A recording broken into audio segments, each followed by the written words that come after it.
Eu vou fazer essa palestra sobre uma visão da ciência oculta sobre o suicídio. Meu nome é Marcelo Luiz, eu sou membro da Loja Brasília e membro da Sociedade Teosófica desde 2005. Essa é a Helena Blavatsky, que é a fundadora da Sociedade Teosófica, uma das fundadoras, né? E essa frase eu achei que era um bom início para o nosso evento, né? A teosofia é a ciência da vida, é a arte de viver. Então, a gente vai aprender com alguns ensinamentos aqui sobre essa arte de viver, né?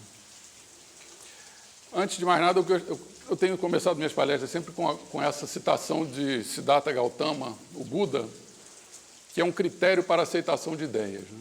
Ele definiu numa preleção para os Kalamas, ele fala isso, né?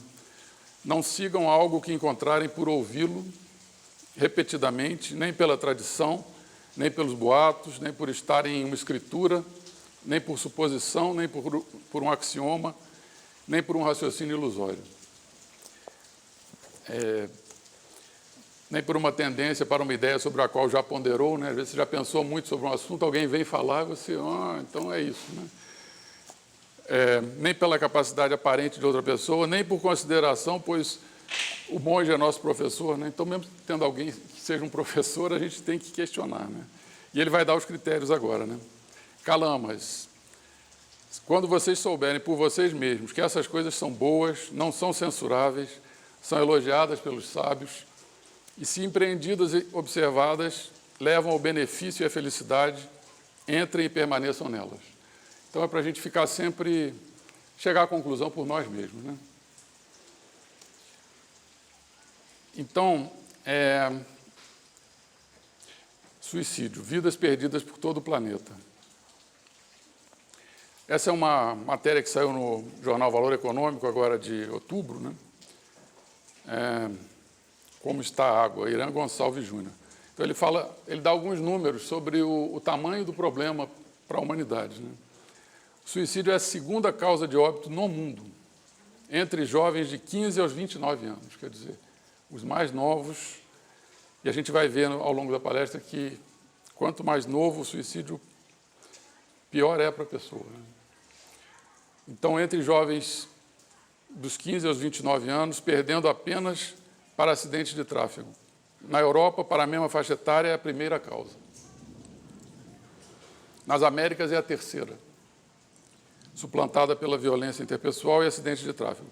O suicídio permanece na lista das 10 maiores causas de óbito até a 5ª década de vida, né? Então, até os 50 anos, continua sendo um dos motivos principais de acidente, de óbito, né? A OMS fala que tem 800 mil casos por ano e cada pessoa tenta 20 vezes. Projeta que ocorrem 20 tentativas, né? Então, seriam 16 milhões de pessoas por ano. E aí, chegando no Brasil, a gente tem atualmente 55 mil casos de suicídio por ano, ou seja, uma média de 25 por dia, né? Dá quase 1 por hora, né? Mais de 1 por hora. E se você somar isso tudo, é como se caíssem 4 aviões da ponte aérea Rio-São Paulo por mês, né? E quando botam por mês, né? Quer dizer, é uma coisa, um acidente, fica todo mundo comovido por muitos anos, né? Mas isso como vem acontecendo aos poucos, né? Assim, não se tem a noção do todo, né? O assunto fica em segundo plano, né? Onde estão essas vítimas? Que doença é essa? As vítimas estão escondidas pela convenção social amplamente aceita de que é melhor não falar nesse assunto. Os familiares não falam, os amigos e conhecidos não comentam. Talvez sejam 2 mortes, o que obtemos com esse silêncio. A vítima se mata fisicamente e nós matamos qualquer tentativa de compreensão do que aconteceu. Então, a gente vai aqui tentar entender, atingir esse objetivo, né? Permitir ao estudante conhecer a visão da ciência oculta sobre a importância da preservação da vida, condição necessária para a evolução do homem, e demonstrar que o suicídio nunca é uma solução para reduzir o sofrimento, porque esse é o ponto, né? Sempre não, mas normalmente é tido pela pessoa que se suicida como uma solução para reduzir seu sofrimento. E eu vou tentar demonstrar nessa palestra que, pela ciência oculta, isso não vai acontecer, isso vai piorar o sofrimento da pessoa. E o que é ciência oculta, né? Ciência oculta é a ciência dos segredos da natureza física, psíquica, mental e espiritual, conhecida pelo nome de ciências herméticas e esotéricas. No Ocidente, pode-se citar a Cabala, no Oriente, o misticismo, a magia, a filosofia e a filosofia yoga, entre outros, né? Então, é só mais uma explicação sobre o que é ciência oculta. Ela tem outros sinônimos, né? Sabedoria secreta ou teosofia também. Então, eu vou sempre apresentar as citações, entre aspas, tá? E aqui embaixo vai ter a fonte para quem quiser depois conferir, como o Buda recomendou, né? Que a gente possa conferir ou então se aprofundar em cada um dos assuntos, tá? Então, essa sabedoria secreta é o fundamento de todas as antigas filosofias e religiões, tanto da indiana quanto da egípcia, caldeia, zoroastriana, grega e etc. Seus traços são encontrados em todas as épocas e países, não havendo erro maior do que supor que sua veracidade dependa de qualquer autoridade única. Então, o nosso lema do emblema aqui, não há religião superior à verdade, né? A verdade, ela tem uma vantagem porque ela não é propriedade de ninguém, né? A verdade, todos que conseguirem. O erro sempre alguém propõe uma mentira e foi ele que mentiu, né? Agora, a verdade, ela é comprovável por todos, né? Que tiverem aquela visão. Então, não é uma autoridade única que descreveu as verdades que a ciência oculta apresenta, né?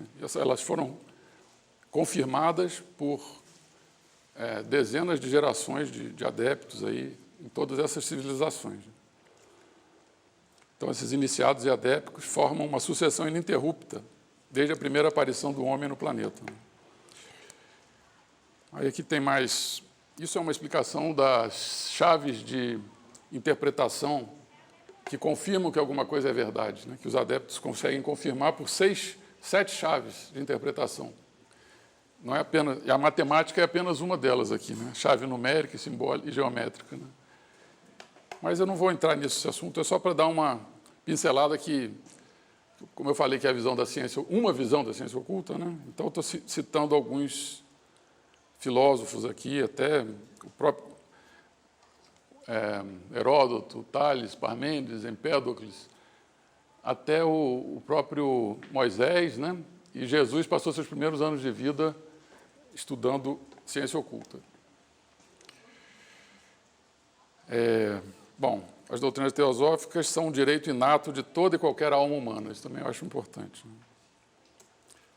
Bom, então qual é a nossa agenda para hoje, né? Eu vou apresentar as fontes de referência que eu usei aqui na pesquisa, né?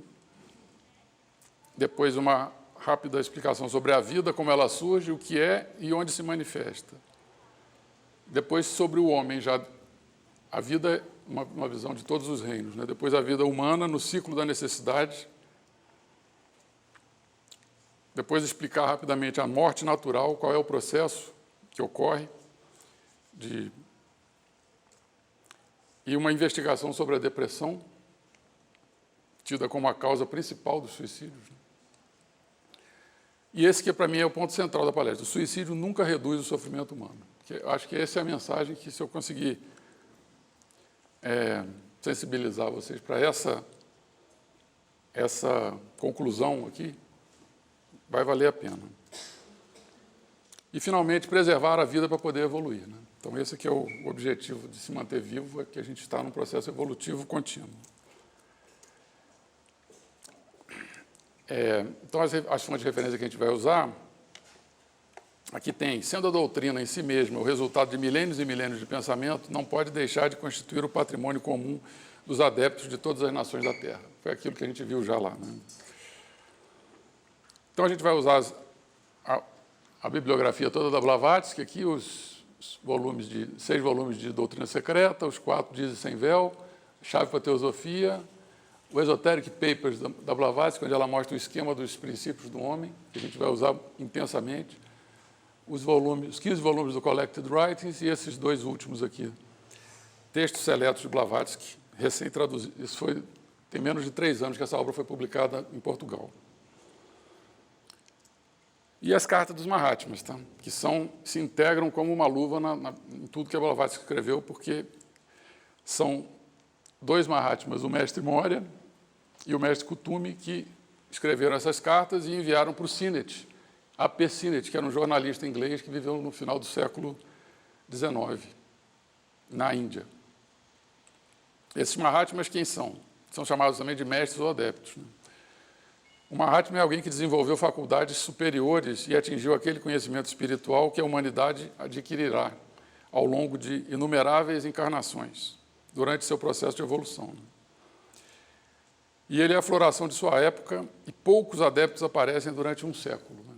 E eles são homens vivos também, eu não coloquei aqui, mas isso é importante dizer. Tá? E são os autores da doutrina secreta junto com a Blavatsky. Tá? Eles, em 2 correspondências, eles afirmam que é a produção tríplice deles com a Blavatsky, a obra Doutrina Secreta. Tanto o mestre Kutumi aqui, quanto o mestre Moria diz também. A Doutrina Secreta é ditada a Upasika. Upasika era o apelido da Blavatsky que eles davam, que chama discípula. Ela era discípula do mestre Moria, assim como o Subahal. Então, o Subahal era vedantino e a Blavatsky era budista. Ele era Advaita. Bom, e um lembrete aqui, né, que tudo que a gente for falar, sempre os mestres enfatizam muito isso, que eles apresentam a regra geral, mas sempre tem exceções, tá? Então, a gente lembrar que, mas teve aquele caso. Não, eles falam que o que lhe foi ensinado é a regra. Tenha sempre presente que há exceções para cada regra, e a partir dessas exceções, há outras exceções colaterais. Então, a gente não achar que o que está dito, não, todos os casos são assim. Então, a gente tem que ir entendendo aos poucos quais são essas regras e exceções, que isso vai formando um arcabouço lógico muito resistente, que eu tenho estudado esses anos todos e cada vez eu me convenço mais da veracidade de todos esses ensinamentos aqui. Então, as exceções fortalecem a regra. E aqui, especificamente sobre o suicídio, eu vi esse texto da Blavatsky, que ela falou isso. Tratar exaustivamente todo e qualquer caso de suicídio e seus estados pós-morte exigiria uma prateleira de volumes na biblioteca do Museu Britânico. Então, é aquele negócio, cada caso é um caso, mas a gente tenta generalizar para simplificar aqui a explicação. A vida. Então, a vida em vários reinos aqui, né? Desde um átomo ali até o reino humano. Né? Então, isso aqui entrando um pouco na cosmogênese, na explicação de como o cosmos se forma. Existem um princípio único, que é espírito-matéria, que, quando a manifestação começa, ele se divide em 2 princípios. Um princípio espiritual universal, que é o espírito, que é o doador da vida, e que a principal qualidade, o principal atributo do espírito é expandir-se. Então, o espírito é o Brahma. Esse Brahma quer dizer expansão. Né? Então, o espírito, que é Purusha em sânscrito, ele tem a qualidade, o atributo de se expandir. E, por outro lado, matéria, que é o outro princípio universal, espírito, matéria, antes da manifestação. Espírito e matéria depois da manifestação. A matéria tem como atributo principal agregar, fecundar. Então, o espírito é a força centrífuga e a matéria é a força centrípeta, que também é chamada de prakriti. Né? Então, quando há mistura de espírito e matéria, o que acontece? Surgem consciência e vida. Então, daí que vem a vida. É como uma tensão dinâmica aqui entre... É porque o espírito solto, o sopro é uma boa metáfora para o espírito, ele se espalharia sempre. Né? E aí, você, quando coloca, por exemplo, numa analogia com uma bolha de sabão, o espírito é o sopro que vai se expandir. E a matéria, a água com sabão, ela vai...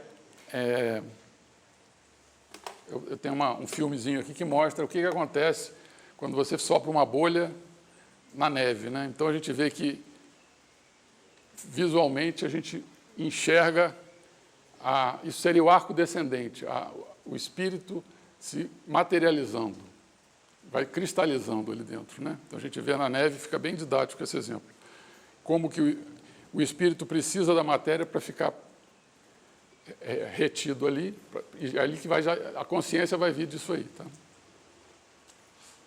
E a vida não está apenas no homem, né? Ela está em tudo, e tudo é consciente. Essa consciência e vida se manifesta em tudo que está no universo. Então, vemos a vida como a única forma de existência que se manifesta no que é chamado de matéria. Ou, como no caso do ser humano, então, para o homem, né? Vida é o que nós chamamos de espírito, alma e matéria. Errando ao separar esses elementos, né? Mas a gente didaticamente separa em 3 e depois em 7. Então, a matéria é o veículo da manifestação da alma, nesse plano de existência, aqui no nosso plano. Então, a gente tem a alma, é o veículo em um plano mais alto para a manifestação do espírito. Então, o espírito é encapsulado pela alma e a alma é encapsulada pela matéria. Então, ficam os 3 dentro de todos nós aqui e de tudo que está vivo, não só no reino humano, mas em todos os outros, né? Então, esses 3 formam uma trindade sintetizada pela vida que permeia todos eles, né? E no homem, essa é uma representação verdadeira de você olhando para um homem, um adepto veria mais ou menos essas cores aqui, e cada cor dessa é um dos princípios do homem, que é um elemento que a gente vai usar essencial aqui para fazer as explicações. Então, essas cores, simbolicamente, a Blavatsky representou por essa figura aqui, tá? Que são as mesmas cores, e a gente vai usar essa figura simbólica para demonstrar como que esses princípios do homem se desmembram após a morte e são remontados na próxima vida. Então, são esses 7 princípios do homem, o espírito Atma, que é representado por esse sol aqui, que, na verdade, isso aqui foi uma arte minha, que o original não tem isso aqui, tá? Ele termina aqui. Eu botei só porque o Atma ficava faltando, porque é justamente o princípio que não é um princípio do homem, é um princípio universal. Depois Buddhi, ou alma espiritual, depois esse ovo áurico aqui, que é o nosso repositório de dados, todas as informações kármicas, todas as vidas nossas vão ficando nesse repositório azul aqui, o ovo áurico. E depois a mente, que se divide em mana superior e mana inferior. Kama, sede dos desejos, que é assim, aqui o umbigão aqui nosso, né? E prana. Então, prana que é a vida, tá? Tecnicamente é esse terceiro princípio aqui. Depois ainda tem o corpo astral, que é esse roxo aqui, o linga, é o corpo, que é o duplo astral, também conhecido, né? E o corpo físico, tá? Então, prana, sendo o princípio vital, impregna todos os outros princípios, ou o ser humano total. Então, tem vários sinônimos para prana: vida, princípio vital, essência vital, jitvatma, vitalidade. Ele permeia todos os seres do universo. E uma metáfora que ela fez aqui também interessante é que essa vida universal que está em toda manifestação é como um oceano, que é jiva. E cada ser humano, quando vai nascer, ele é como se fosse uma esponja que é mergulhada nesse oceano de vida, e enquanto essa esponja está com água, a gente tem vida. E quando sem prana, sem vida, que é o símbolo da morte, né? Então, quando essa água acaba de escorrer, o prana terminou e é tecnicamente o que é a morte, né? E como não existe nada inorgânico no universo, né, a gente vai ver aqui que, se tudo é orgânico, a gente teria que considerar os reinos da natureza, né? A ciência oculta apresenta que a vida evolui em 7 reinos, tá? Então, aquele Atma, que é aquele princípio, espírito universal que cada um de nós tem, ele está presente em todos os seres e de todos os reinos. Então, a gente vendo essas linhas verticais são os reinos, tá? A gente tem aqui o reino elemental inferior.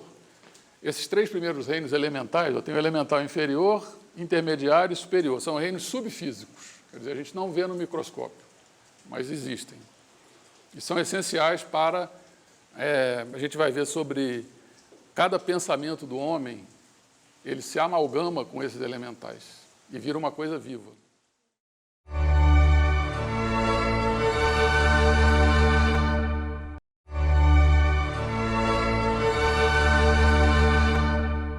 Então, esse Espírito Universal vai passando pelos reinos e fazendo essa caminhada. Depois passa pelo reino mineral. Esses 4 seguintes são mais conhecidos, né? O mineral, vegetal, animal e humano, né? E naquela descida, o Espírito aqui está descendo na matéria. E, ao mesmo tempo, ele está evoluindo gradualmente na forma, né? A forma está ficando mais densa, até no máximo de materialidade é no reino mineral. E depois ele continua, o Espírito vai reacendendo e a forma vai sendo dissipada, do outro lado ali, tá?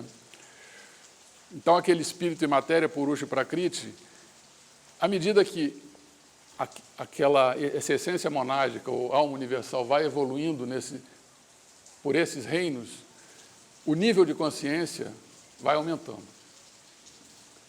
Então, todos esses reinos são vida, mas a consciência vai crescendo gradativamente, tá? Então, aqui na doutrina, a Blavatsky fala, né, existem 7 reinos. O primeiro grupo compreende 3 graus de elementais, né, esses 3 aqui. Ou centros nascentes de força, e eles caminham da plena inconsciência à semi-percepção. Isso é o grau de consciência dos elementais.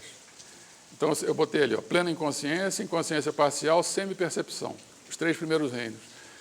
Depois, dividido nossos reinos em 7, os últimos 4 são o que a ciência é exotérica é a ciência popular, tá? A ciência acadêmica. A ciência oculta chama esotérica com S.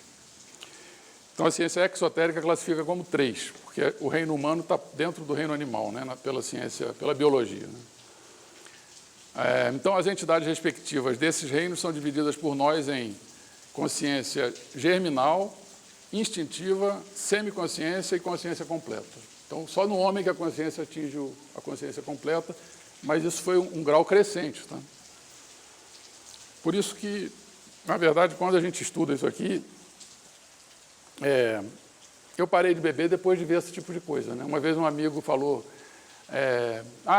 beber cerveja sem álcool só se eu der uma cabeçada na parede depois, porque não serve para nada. Eu falei assim, caramba, mas você está buscando a inconsciência, né? Aí você fala assim, mas isso vai contra o processo, né? Aí você fala, aquela frase me caiu assim, eu falei, bom, agora eu entendi o que eu estou fazendo bebendo. Vamos lá. A vida humana no ciclo da necessidade. Eu me perguntava, necessidade de quê, né? Que ciclo é esse? A necessidade é de evolução. Então, chama ciclo de necessidade de evolução. Então, a Blavatsky fala aqui, segundo a doutrina secreta, para cumprir o ciclo da necessidade e progredir em sua tarefa de evolução, tarefa de que ninguém se pode eximir, aqui começou a citar, tá? Nem pela morte natural, nem pelo suicídio, devemos todos atravessar o Vale dos Espinhos antes de entrar nas planícies de repouso e da luz divina. E assim os homens continuarão a renascer em novos corpos até que estejam suficientemente puros para passar a uma forma superior de existência. Quer dizer, o reino humano não é o último. Depois do reino humano, a gente vai entrar em hierarquias. Cada um de nós vai fazer parte de uma hierarquia, que são as hierarquias dos Jian-Shohans. Então, se a gente pensar naquela essência monádica, a mônada é os Atma, Buddha e Manas, aqueles 3 princípios superiores, tá? No homem. E aqui a gente vai pegar aquela essência monádica, o Atma, o Espírito Universal, e vai ver como é que ele caminha ao longo dos tempos aqui, né? Então, a mônada de cada ser vivente é um Jian-Shohan individual em potencial, né? Distinto dos outros e com uma espécie de individualidade espiritual que lhe é peculiar, durante um determinado manvantara, que quer dizer manifestação. Então, existem ciclos periódicos de manifestação e repouso no universo. Do Big Bang ao Big Crunch, vamos chamar assim, né? Vai tudo repousar novamente. E durante a manifestação é o momento em que a gente tem a oportunidade de evoluir, passando por aqueles reinos que a gente viu, elementais, mineral, vegetal, animal, humano, super-humano, que seria o dos Mahatmas aí. Depois tem um tempo de repouso, onde tudo para. E depois recomeça. E aí a gente vai entrar nessas hierarquias que eu falei, né? Hierarquia de Dian Chohan de terceira ordem, que é a mais inferior, a que cuida, por exemplo, da humanidade da Terra. A segunda, depois eles evoluem para a hierarquia de segunda ordem, que é a que cuida da cadeia planetária terrestre, até chegar numa hierarquia de Dian Chohan de primeira ordem, que é a que cuida do sistema solar, para tudo funcionar bem. Tá? Então, para que todo esse trabalho? Né? Falei, nossa, mas isso é muito lento. O motivo de toda evolução é a aquisição de experiência. Cada mônada dessas que passou por esses reinos está aumentando o seu grau de consciência e de experiência. Né? Então, o homem, e esses Dian Chohans, que são chamados de deuses, esses são os deuses que criam os mundos. Mas ele não foi tornado Dian Chohan por alguém. Ele não pode nascer ou aparecer subitamente no plano de existência como um anjo plenamente desenvolvido. Ele precisa tornar-se. O que é tornar-se? É passar pela experiência e aumentando seu grau de consciência gradualmente. Então, a hierarquia celeste, que são essas hierarquias que eu falei, que gerenciam o sistema solar aqui, do atual Manvantara, da nossa manifestação, será transferida no próximo ciclo de vida para mundos superiores mais elevados e dará lugar a uma nova hierarquia composta dos eleitos de nossa humanidade. Então, o nosso trabalho futuro é virar um Dian Chohan desse para gerenciar essas... Mas os trabalhos vão ficando cada vez mais difíceis no futuro. Né? Então, não é ficar eternamente à direita de Deus Pai descansando. Né? Os trabalhos vão ser mais complexos.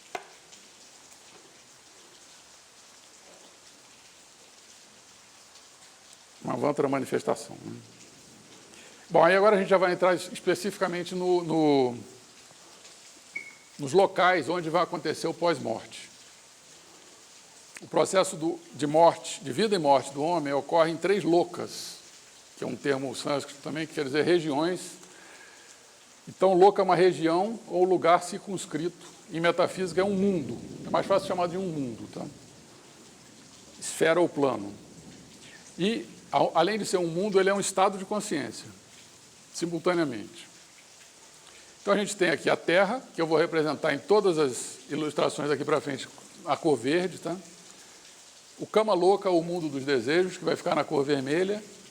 E o Devakan, ou Devachan, que é na cor azul.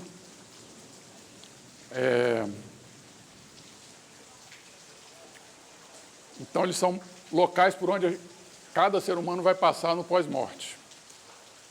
A Terra não precisa falar, todo mundo conhece bem. E esse Kama Loka, o que ele é? Mundo do desejo ou atmosfera da nossa Terra. Assim chamada porque os seres que a ocupam estão sujeitos aos desejos de comida, bebida, sono e amor.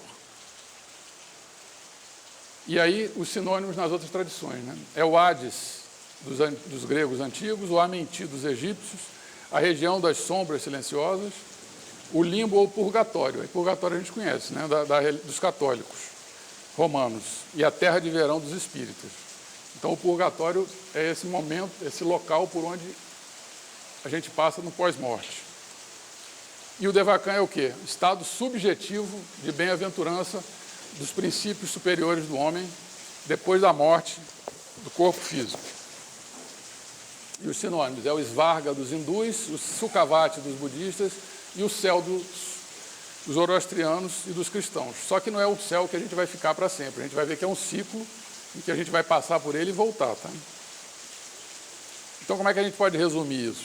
Esse processo de nascer, morrer e renascer. A alma humana, uma vez lançada nas correntes de evolução como uma individualidade humana, que é esse ego reencarnante, o 5º princípio, atravessa períodos alternados de existência física e de existência relativamente espiritual. Então, a vida física aqui na Terra é uma vida astral relativamente espiritual no Kama Loka. E aí ele vai passando, depois de passar pela vida astral, ele entra na vida espiritual. Né? Ele retorna à existência espiritual, que é o Devakan, após cada vida física, através da região intermediária do Kama Loka, para descanso e revigoramento. Tem um objetivo, essa passagem pelo Kama Loka e depois pelo Devakan. E para a absorção gradual à sua essência da experiência de vida adquirida na Terra ou durante a existência física. Então, o objetivo é que a gente consiga digerir, incorporar na parte eterna nossa todas as experiências que a gente teve naquela última vida. Esse é o objetivo do pós-morte. Isso tudo só começou a acontecer depois que o homem recebeu a mente, tá? Porque antes não tinha necessidade. Não vou entrar nisso não, porque já tem coisa demais aqui. Bom, e aí o Subahal resume em 7 estados que a gente passa nesse ciclo. Vida física aqui, fácil, né? Todo mundo conhece. Depois tem um estado entre a vida física e a vida astral, no pós-morte já. A vida astral, depois um estado entre a vida astral e a vida espiritual e 3 níveis, 3 estados de consciência na vida espiritual lá, que seria o Rupa louco, bom, não vou falar desse também não. São estados que a gente vai ter que vivenciar dependendo do que a gente produziu aqui, tá? E depois essa setinha aqui é fundamental, tá? O 8 ali que a gente vai voltar aqui, que é o renascimento físico, que é o 8º estado. Então, vida física, astral e espiritual. Agora, é muito importante isso aqui. A vida física é o mundo das causas. E a vida espiritual e astral, o mundo dos efeitos. Então, nos efeitos, a gente colhe o que plantou aqui nas causas, né? Então, assim como num rosário composto de contas alternadamente brancas e pretas, aquela concatenação de mundos, esses 3 mundos aqui, né? É composta de mundos de causas e de mundos de efeitos. Então, está aqui a Terra no mundo das causas e os 2 de lá no mundo dos efeitos. E os últimos são resultado direto produzido pelos primeiros. Aí ele reforça também que o mundo de causas é ativo e o mundo de efeitos é passivo, né? Então a gente sai de um mundo positivo de causas e para um mundo negativo de efeitos. Bom, a morte natural, como é que ela acontece? Qual é o conceito de morte natural? A morte é a morte provocada pela velhice, pois não é a natureza que cria doenças, mas é o homem. A missão e o destino dele na economia da natureza é ter uma morte natural provocada pela velhice. Esse é o projeto. Salvo acidentes. Quer dizer, acidentes acontecem, alguém pode morrer de um acidente, tá? Então, salvo acidentes, nenhum homem, nenhum animal selvagem livre morrem devido a doenças. Quer dizer, isso quer dizer que as doenças, o próprio homem que introduziu aqui, né? Agora, um conceito importante também, que é sobre a diferença entre morte encefálica e a morte cardíaca, né? Que é a morte mesmo final, né? A morte encefálica é apenas aquela que diagnostica quando começa já a doação de órgãos e tal, né? Agora, a morte cardíaca é explicada como realmente a morte que interessa para o processo evolutivo, tá? Então, há no coração um ponto, um centro de vida chamado sede de Brahman, que é o último a cessar de bater.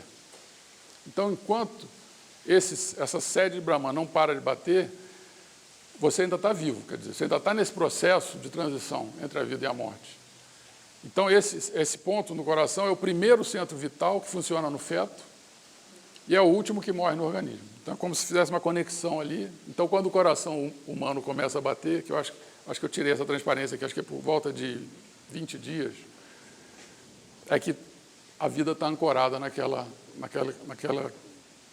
ser humano, né? Eu ia fazer essa palestra falando também de eutanásia, de pena de morte e aborto, mas eu acabei tirando esses temas porque ia ficar muito grande e não ia caber. Mas essa informação é importante. Bom, agora a gente vai fazer uma visita por aqueles 3 mundos, como é que os princípios do homem são desmembrados e remontados no processo da vida e da morte.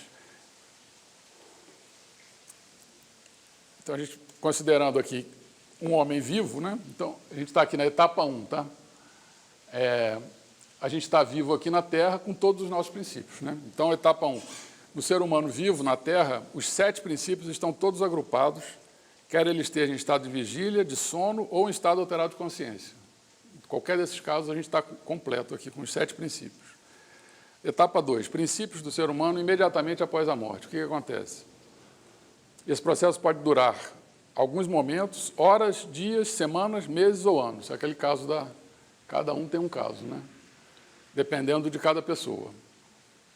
Então, imediatamente após a morte, aí eu desmembrei aquela figura, eu deixei apenas os princípios que vão ficar aqui na Terra, que são a tríade inferior, que é o corpo físico, o prana, que é justamente a vida que perdeu, né? E o duplo astral. Esses três vão ficar aqui com a morte, a tríade inferior permanece na Terra.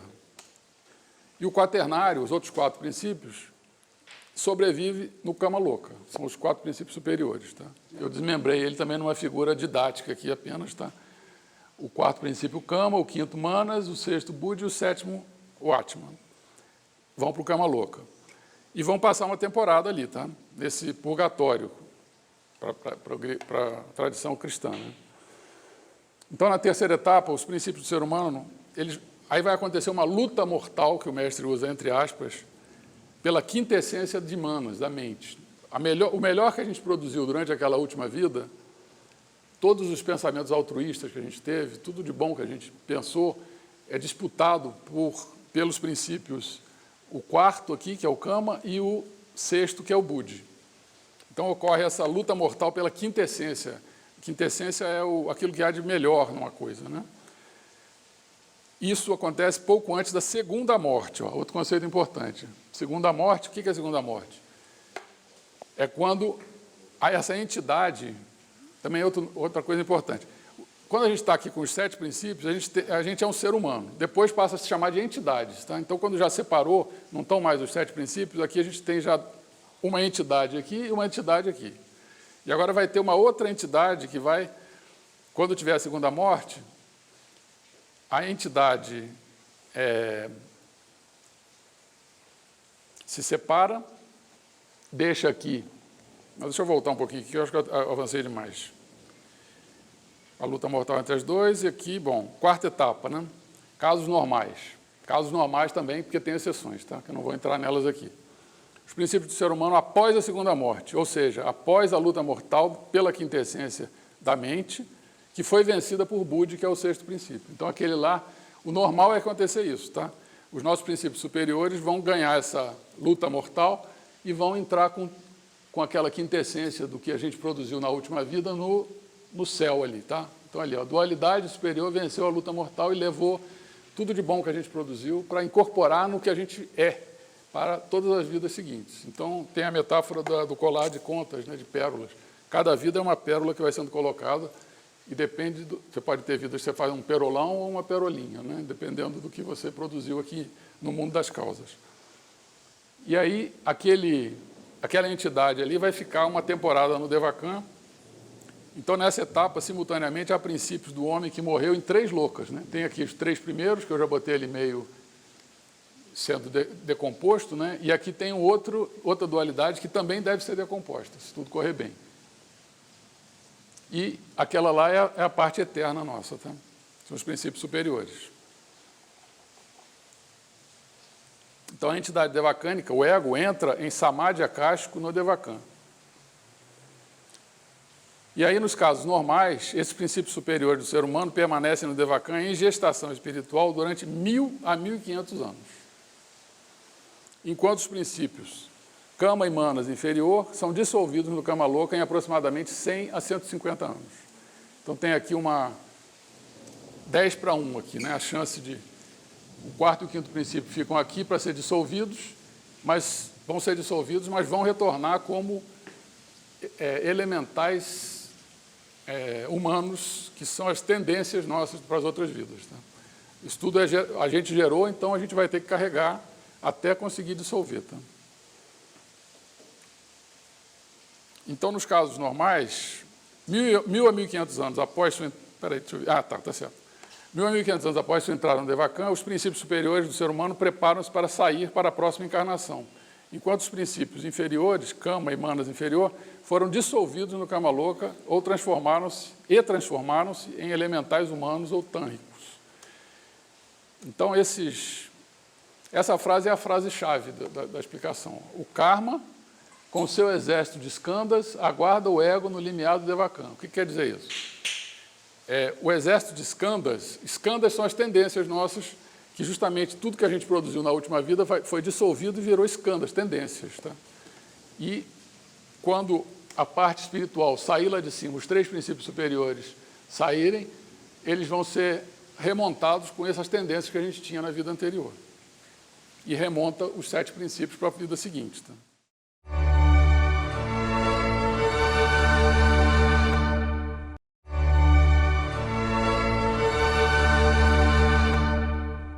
O mestre resume aqui numa frase. Ó. Assim como a existência física tem sua intensidade acumulativa, então ele bota assim, a existência física começou ali na Terra, no verde. Tá? Então a gente tem a infância, a plenitude e senilidade. E aqui embaixo a morte. Tá? Término da existência física. Esse é o normal. E depois você tem aquela gestação espiritual no Kamaloka e vai começar no Devakan ali.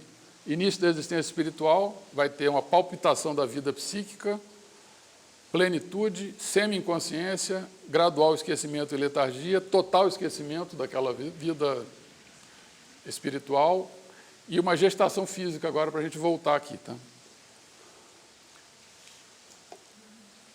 Então, esse processo, qual é o tempo, os tempos médios? Né? Então, aqui, entre a gente sair do Devakan e a morte natural, aqui no mundo das causas e atividade, eu coloquei um tempo médio aí de 100 anos. Vamos botar um prazo, contando a gestação, 100 anos de vida. E depois aqui aconteceria a morte natural. E depois a gente vai passar aquele tempo no Kamaloka, desde algumas horas até uns poucos anos. Né? E aí acontece a segunda morte e a gente vai entrar no Devakan. E aí permanece lá de 1.000 a 1.500 anos. Então, se tudo correr bem, correr bem não, isso é o processo previsto para cada um de nós. Tá? Agora, quando a pessoa começa a ter depressão, o que acontece? Esse aqui é um trabalho bacana que fizeram lá na loja de Singapura, da Sociedade Teosófica, mas está todo em inglês, mas vale a pena consultar, que eles fizeram uma compilação de todas as citações também sobre suicídio. Então, eles falam que mais de 90% das pessoas que morrem por suicídio têm uma doença mental no momento de sua morte. E a doença mais comum é a depressão. Agora vem aquela frase que eu tinha falado no início, que é, para mim, a frase mais importante das cartas dos Mahatmas. Tá? Os nossos pensamentos no mundo das causas. Então, como é que a gente gerencia nossos pensamentos? O que acontece quando um ser humano pensa? Então, os mestres falam, cada pensamento do homem, ao ser produzido, passa ao mundo interno e se torna uma entidade viva, entidade ativa, associando-se, amalgamando-se com um elemental, aqueles reinos inferiores que a gente viu lá. Tá? A gente comanda. Qualquer projeto que a gente tem, bom ou mal, o elemental dá vida a ele. Ele não tem, como o nível de consciência dele é muito baixo, a gente viu lá que é o primeiro grau de consciência, né?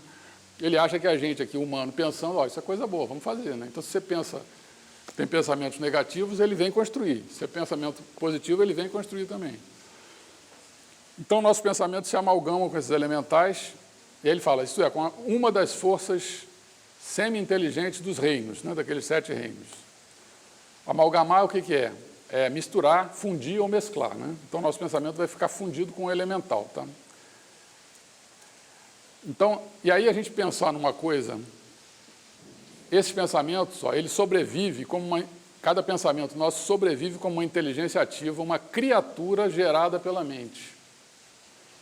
Por um período mais curto ou mais longo, proporcionalmente a duas coisas, a intensidade da ação, proporcionalmente à intensidade da ação cerebral que o gerou. Então, se você pensar em alguma coisa com muita intensidade,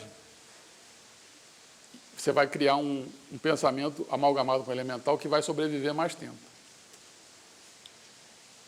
Então, cada pensamento do homem é uma criatura gerada pela mente que sobrevive por um período de tempo variável. Agora, se você pensar com muita intensidade todo dia, você está fazendo ele ficar mais forte ainda. Né? Então, depende da intensidade e da duração que você está dando para os seus pensamentos. Tá? Então, agora vem a frase. Desse modo, um bom pensamento é perpetuado como uma força ativa e benéfica. um mau pensamento como um demônio maléfico. Então, nesses casos de depressão, e eu falava isso muito com meu amigo, porque eu fico mais... Eu li essa frase para ele, mas não... Você pensa naquilo e vai...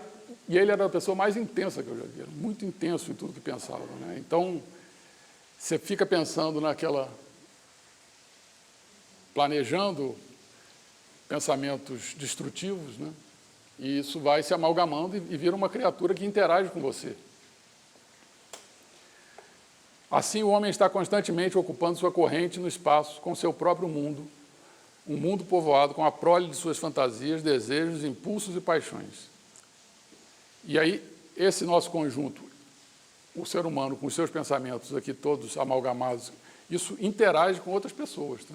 Então, esse mundo povoado com a prole de suas fantasias, desejos, impulsos e paixões é uma corrente que reage sobre qualquer organização sensível ou nervosa que entre em contato com ela na proporção de sua intensidade dinâmica. O que quer dizer isso? Se chega perto de alguém que está com aqueles pensamentos negativos, tudo aquilo te impacta. Ou positivos, né? A isso os budistas chamam de skandhas. E os hindus dão o nome de karma. Então esse que é o karma. Você pensou numa coisa, você criou, e aquela coisa que você criou vai te afetar. O adepto, né, os Mahatmas, eles produzem essas formas conscientemente, mas produzem conscientemente formas benéficas, né? Os outros homens as atiram fora inconscientemente. Então, se a gente tiver a noção de que cada pensamento nosso, a gente pode gerenciar ele, a responsabilidade no pensar, não é nem no fazer, né? Não é nem no falar, nem no fazer, é no pensar, né? A gente pode trabalhar esse tipo de pensamento positivo, né? E evitar os negativos, né? Então, os pensamentos são coisas, têm resistência, coerência e vida, são entidades reais. Outra informação importante sobre a depressão é isso aqui. Na natureza existe um tríplice esquema evolutivo. Tá? 3 esquemas separados de evolução que em nosso sistema se acham entrelaçados e combinados em todas as partes. Aí, simbolicamente, eu coloquei aqui os 3, tá? A evolução monádica, que vai ficar em amarelo, a intelectual em verde e a física em roxo. Tá? Então, a gente tem que trabalhar o físico, o mental e o espiritual. E essa evolução espiritual do homem interno, o homem interno é exatamente aquele que vai lá para o Devacanta, aqueles princípios superiores. O homem interno e imortal constitui a doutrina fundamental das ciências ocultas. Então, entender essa evolução do homem interno é a principal doutrina das ciências ocultas. E aí, como é que você pode combater a depressão considerando essas 3 frentes aqui, né? No físico, por exemplo, alimentação, ingestão de todos os nutrientes necessários para a saúde mental, exercícios físicos, que promovem a desintoxicação e aumento do metabolismo, grounding, que é pisar descalço em solos úmidos, né? Andar na areia, na praia, por isso que a gente se sente bem, né? Quando anda na areia, que te dá um equilíbrio eletromagnético, você consegue tirar todos os elétrons que estão soltos com você consegue equilibrar os seus elétrons soltos aqui. E tomar sol também, que é uma recarga energética justamente do prana. Tá? Isso na parte física, né? A gente pode trabalhar esses 4 elementos como uma técnica para combater a depressão. Na parte intelectual tem a meditação, que é o quê? Percepção do momento presente e de que não somos apenas a nossa mente. Né? Que você, ao meditar, você consegue olhar a mente. Então, você vê, bom, se eu estou olhando a mente, eu não sou a mente. E o estudo, que é conhecer e compreender as leis da natureza, tornando-se um colaborador com essas leis. Então, a teosofia, basicamente, para mim, é isso, é entender as leis da natureza e a gente saber como que a gente age, vai ao encontro do que essas leis querem produzir. Isso tudo também é uma forma de combate à depressão. Né? E na parte espiritual, eu coloquei ali a plena atenção e confiança. Facilitar a conexão dos nossos princípios inferiores com os superiores. A partir da plena atenção nas leis da natureza e da confiança crescente nessas leis. Então, quando a gente estuda essas leis, a gente vai vendo que elas são leis válidas e que a gente pode se harmonizar com elas. Né? E agora a parte principal, né? O suicídio nunca reduz o sofrimento humano. Por quê? Aí aqui também daquela citação do trabalho lá de Singapura, né? A maioria das pessoas que se suicidam não quer morrer, quer apenas terminar com o seu sofrimento. Por vezes, quem pensa em suicidar-se sente-se melhor porque decidiu morrer por suicídio e pode sentir uma sensação de alívio pelo fato de acreditar que seu sofrimento irá acabar em breve. Então, ao acreditar nisso, você está amalgamando aqueles pensamentos e agora, com essa demonstração aqui, eu vou tentar mostrar que isso não é uma verdade. Tá? O sofrimento não vai terminar, vai piorar, na verdade. Então, a pessoa que sofre acredita que o suicídio terminará com o seu sofrimento. A pessoa que sofre está revoltada contra as provações da vida, resultado de suas próprias ações anteriores. As provações a influenciam a deixar baixar a cortina e, como ela imagina, acabar com eles, em vez de lutar com suas forças contra o mar de problemas que ela está vivendo. Então, isso é a fase de planejamento, digamos assim, né? Mas aí o que acontece após a morte por suicídio? Aqui que vem a informação crucial. O suicida destrói o corpo, mas continua mentalmente tão vivo quanto estava antes.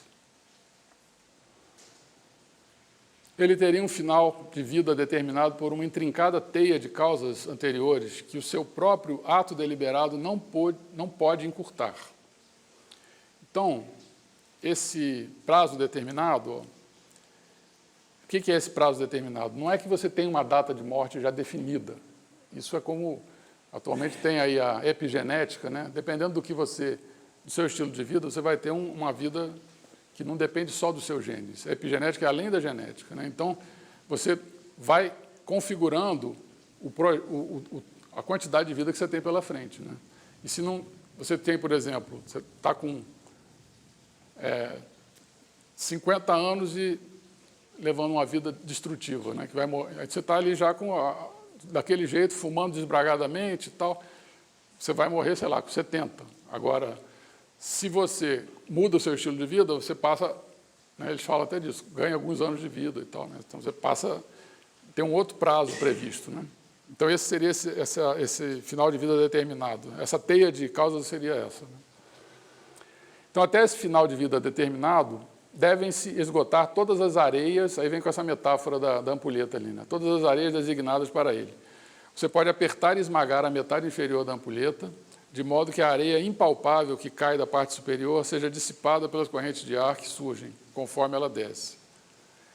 De forma despercebida, aquele fluxo acabará por esgotar-se, apesar de continuar ocorrendo até que todo o estoque no recipiente superior seja exaurido. Quer dizer, tem um tempo determinado ali, tá? Então, assim você pode destruir o corpo, mas não o período designado para a sua existência senciente. O que é senciente? Senciência é a capacidade dos seres de ter percepções conscientes do que lhe acontece e do que o rodeia. Então, isso significa o quê? Que o suicida continua percebendo tudo que ele estava sentindo em vida, só que sem o corpo físico. Então, ele destruiu o corpo, mas não destruiu o período de existência. Ele continua tendo uma existência sentindo as coisas ruins, mentais, que o levaram ao suicídio. Só que agora ele sente isso o tempo todo, né? 24 horas por dia, 7 dias por semana.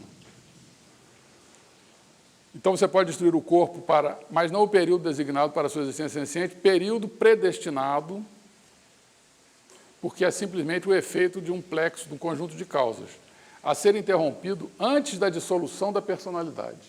Ou seja, você só vai interromper a sua existência senciente pouco antes da destruição da personalidade.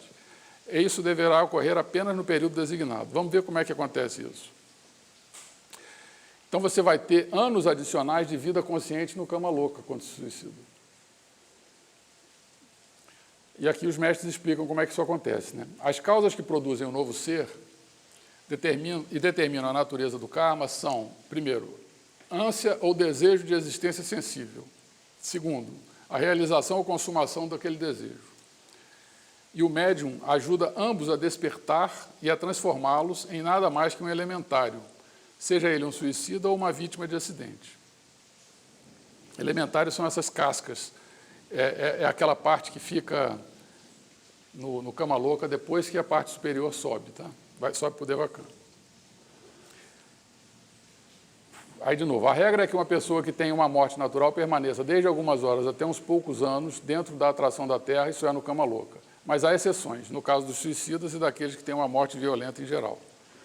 Agora que vem a explicação do mestre. Consequentemente, um desses egos, por exemplo, que estivesse destinado a viver, digamos, 80 ou 90 anos, mas que se matou ou foi morto por acidente, vamos supor, aos 20 anos, teria que passar no cama louca não alguns anos, mas, nesse caso, 60 ou 70 anos, como um elementário ou, mais precisamente, um andarilho terrestre. Então, a pessoa se suicida aos 20 e iria morrer aos 90, ela vai ficar 70 anos no cama louca, consciente do que está acontecendo.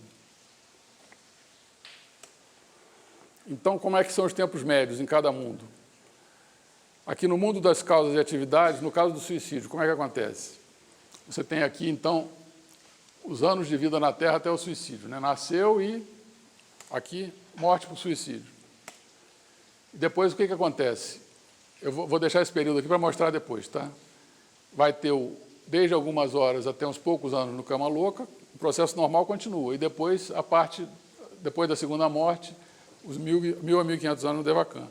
E agora aqui sim, ó, anos adicionais de vida consciente no cama louca até quando ocorreria a morte natural do suicídio. Então, essa aqui é a explicação de que por que o suicídio não resolve o problema. Você vai passar esses anos todos aqui, que estaria vivo, mesmo que sofrendo aqui, né, que sofra 16 horas por dia e durma 8. Você tem 8 horas de não sofrimento, né? E sem falar que o corpo físico amortece muito desse sofrimento. Então, por isso o suicídio é inútil, pois o sofrimento continuará aumentado. Por que aumentado? Porque você está sem o corpo físico. Então, aqueles pensamentos mentais ainda fazem sofrer mais ainda. E ininterruptamente, né? Qualquer homem, em quaisquer circunstâncias que sejam, chamado a pôr fim à sua vida, será culpado de tão grande crime. Nenhum homem, repetimos, tem o direito de pôr fim à sua existência simplesmente porque isso é inútil. Se resolvesse o problema, a Blavatsky não falaria isso. Qualquer coisa é melhor do que cometer suicídio, a mais vil e covarde de todas as ações. E ainda tem outro perigo, que são os médiums, tá? Grande perigo para os suicidas. Então, aqui ele vai explicar. Ó. Os suicidas que, tolamente pensando em fugir da vida, descobrem que ainda estão vivos, têm bastante sofrimento à sua espera, a começar por essa própria vida. Seu castigo é a intensidade dessa última. Havendo perdido pelo ato imprudente seu sétimo, Atma, e sexto, Buddhi, princípios, embora não para sempre, já que podem recuperar os dois, em vez de aceitar seu castigo e aproveitar suas possibilidades de redenção, eles frequentemente são levados a lamentar a vida e tentados a recuperar um controle sobre ela por meios pecaminosos. O que ele quer dizer com isso? Ao um suicida conseguir um contato com o médium, ele vai ter de novo as sensações de vida. Que ele vai passar esses anos todos lá, ele fica querendo ter sensações de novo. Né? E aí ele fala que em cama louca, a terra dos desejos intensos, os suicidas podem gratificar seus desejos terrenos apenas através de um intermediário vivo, um médium, e ao fazê-lo, ao final do período natural, eles geralmente perdem sua mônada para sempre. Então ele diz que isso é um outro problema que você está gerando para você. Mas a gente fala, mas que punição é essa? Estão punindo, ele já se suicidou, ainda vai ser punido, mas é uma punição educativa. Tá? A ideia então o mestre fala aqui, ó, a motivação é tudo, e o homem é punido no caso de responsabilidade direta, nunca em outros casos. No caso da vítima de acidente, a hora natural da morte foi antecipada acidentalmente. Então é um caso diferente, tá? Não é o mesmo problema, ele não fica... Tem vários subcasos lá, não vou entrar neles aqui no caso de morte por acidente, mas no caso do suicídio ele fala aqui, ó, no caso do suicídio a morte é provocada voluntariamente e com um conhecimento completo e consciente de suas consequências imediatas. E agora outra punição grande. Seja qual for a idade em que o indivíduo voluntariamente se desfaça do seu corpo, nessa mesma idade, terá que sofrer morte violenta contra a sua vontade na vida seguinte. Então, se você se matou com 20 e poucos anos, na outra vida você vai morrer por 20 e poucos anos por um acidente, mas no caso um acidente que foi kármico, né? E qual é a causa disso tudo? Avidya, você não conhecer tudo isso que vai acontecer, você achar que é uma solução, né? Avidya é ignorância, né? Ignorar essas informações todas aqui. Então, assim como o assassinato, o suicídio nunca é justificável, por mais desejável que possa parecer. O ocultista que olha para a origem e o fim último das coisas, ensina que o indivíduo, qualquer homem, que é chamado a pôr fim à sua vida, é tão culpado por essa grande ofensa, como a nação que assume o direito de matar em guerra milhares de pessoas inocentes sob o pretexto de vingar um mal feito a ela. Todos esses raciocínios são frutos de avidya, ignorância, confundida com filosofia e sabedoria. E aí, como é que a gente pode erradicar todo esse mal? A Blavatsky fala aqui, ó, a questão principal é erradicar aquela fonte de todo crime e imoralidade. Qual é a fonte? A crença de que é possível para as pessoas escaparem das consequências de seus atos. Uma vez ensinada a elas a maior de todas as leis, karma e reencarnação, elas se afastarão do mal e o evitarão como fariam em caso de perigo físico. Então, aqui ela está enfatizando isso. Se você tirar a reencarnação desse processo, você realmente toda essa informação aqui fica perdida, né? Então, preservar a vida para poder evoluir, essa é a razão principal, né? Então, no budismo tem esse Pratimoksha, sutra, que, datando do século IV a.C., né, que fala, também tem 10 mandamentos lá, então fala esse, não matarás nenhuma criatura viva, né? A mesma coisa do cristianismo com os 10 mandamentos, né? Não matarás. E numa contagem de tempo, qual é o tempo útil que a gente tem para evoluir enquanto ser humano? Então, se a gente tiver aqui 100 anos de vida, sem suicídio, né? E mais ou menos 1.500 no Devakan, o que acontece? 100 anos de vida, 8 horas por dia dormindo, né? Então vai dar 1/3 mais ou menos. Então, dos 100 já baixou para 67 anos produzindo causas, né? E depois 1.500 anos colhendo os efeitos, ou seja, 4%. E se você ainda reduz isso, né? Então a gente tem apenas 4% desse tempo de vida, na vida e na morte, é um tempo útil para a nossa evolução. Então, por conta disso, né, preservar a vida no mundo das causas, que é o nosso aqui, é a condição necessária para a evolução do homem, que ocorrerá gradualmente com o aumento de sua consciência, à medida que acumula experiências. E esse gradualmente chega, inclusive, no Lanrim, que é a senda graduada, né, que é prevista pelo Tsongkhapa, que é uma forma já de você entrar na senda